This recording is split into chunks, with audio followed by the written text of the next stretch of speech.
இப்போ நம்ம சாப்பிட்றோம் சாப்பாடு. அந்த சாப்பாடுகளில் சாப்பிட்ட பிறகும் நமக்கு ஏதாவது சாப்பிடலாமே அப்படிங்கிறது காலையிலையும் சரி, மத்தியானமும் சரி, சாயங்காலமும் சரி, நைட்டும் சரி, அந்த ஒரு கிரேவிங் இருந்துகிட்டு இருக்கும். அப்போ அந்த நேரத்தில் என்ன பண்ணுவோம்?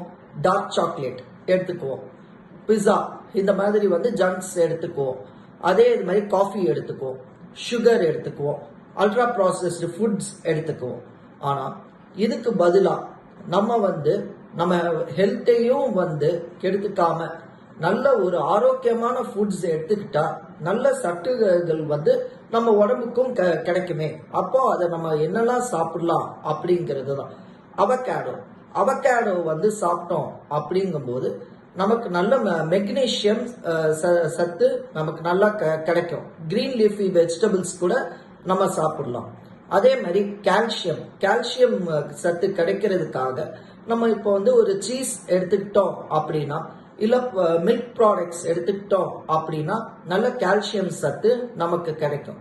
அதே இது ஃபிஷ், அதே நட்ஸ், பீன்ஸ் இதெல்லாம் எடுத்துக்கிட்டா நமக்கு நல்ல புரோட்டீன் சத்து கிடைக்கும்.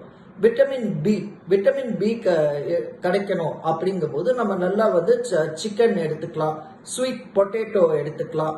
அதே இது ஒமேகா 3 பொறுத்த வரைக்கும் கிடைக்கும் அப்படிங்கும்போது ஃபேட்டி ஃபிஷ் இதை நம்ம எடுத்துக்கலாம். நிறைய சீட்ஸ் எடுத்துக்கலாம், கேஷ்யூஸ் எடுத்துக்கலாம். ஓகே, எனவே எல்லாமே அல்ட்ரா ப்ராசஸ்டு ஃபுட் எடுத்துக்கிறதுக்கும் சால்ட்டி ஃபுட்ஸ் எடுத்துக்கிறதுக்கும் ப்ரிஃபரன்ஸை கம்மியாக கொடுப்போம். ஸோ நம்ம ஹெல்த்தை ஹெல்த்தியாக பார்த்துக்குவோம். Thank you all.